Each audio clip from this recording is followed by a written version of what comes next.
Hey tennis fans, I'm Grace Carter and this is Tennis Now presented by Tennis Express. Tennis Express, order today and it ships today. Rafa Nadal returns to Paris with some pretty significant records in reach.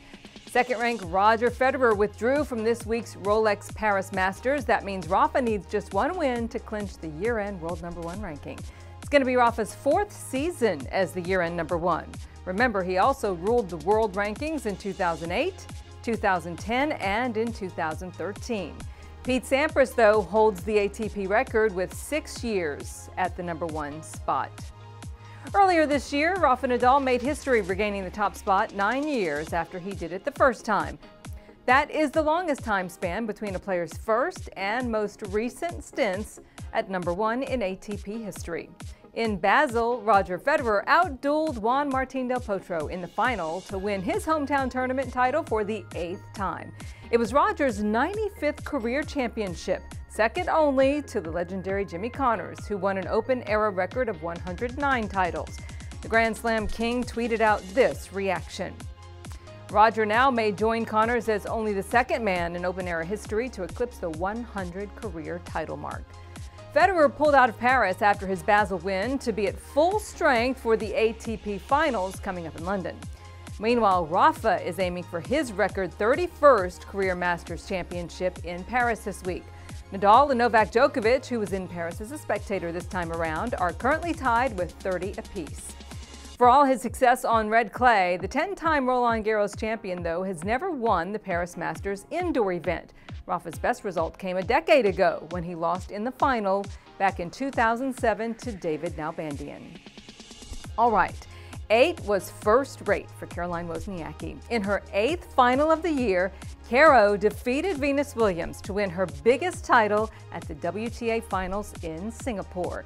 It was Caroline's first career win in 8 meetings with Venus, denying the oldest WTA Finals finalist her 50th career championship. Caroline said that 8 is her lucky number, and she thought if she was ever going to beat Venus, it would be now. And you know, Venus and Caro are very good friends. They go way back.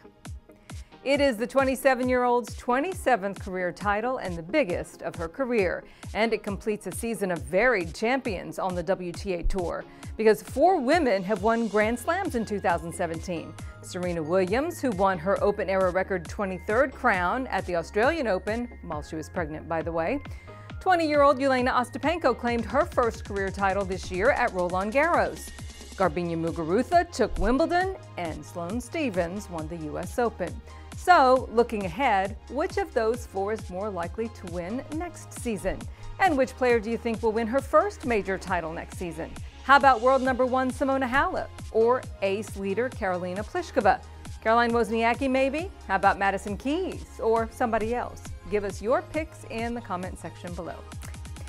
In other news, Martina Navratilova opens up about coming out and how defecting to the U.S. broke her mother's heart. In a recent TV interview, Martina reveals that coming out as gay to her father initially created a 2-year rift between the pair. Eventually, though, they reconciled. Talked about, and finally my dad asked me, we think that you and Rita may live together as man and woman. I said, well, yes, we do. And then all hell broke loose. And it was about 3 months after that they decided to go back to Czechoslovakia. Well, my dad, I mean, again, Czechoslovakia, gay people were, put into insane asylum. Women were kind of discounted. So it was definitely a bad thing to be that. So when my dad found out, for a couple of years we had a tough relationship, but he educated himself. He read books about it and, came to me without me saying anything. He says, I realized it's nothing to do with me, nothing to do with you. This is who you are, and I just want you to be happy. In Martina's hour-long interview with Joe Buck, she broke down in tears about how her decision to defect from the former Czechoslovakia back in 1976 was very difficult for her mom. But I knew I wasn't going to go back. I talked to my dad, and he said, if you don't come back, when you call, don't tell your mom. And when you call us, don't believe us if we say come back, because they're making us say that. But it still obviously was very difficult, and broke my mom's heart. Did it, I guess, feel like kind of a betrayal that you weren't totally honest with her? No.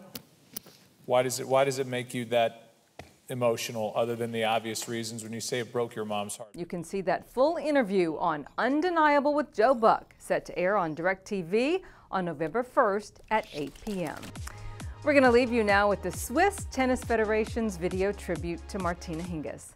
The 25-time Grand Slam champion closed the curtain on her brilliant career at the WTA Finals in Singapore, fulfilling her wish to stop on top. And of course, we all wish her the very best. I'm Grace Carter. We'll see you next time here on Tennis Now.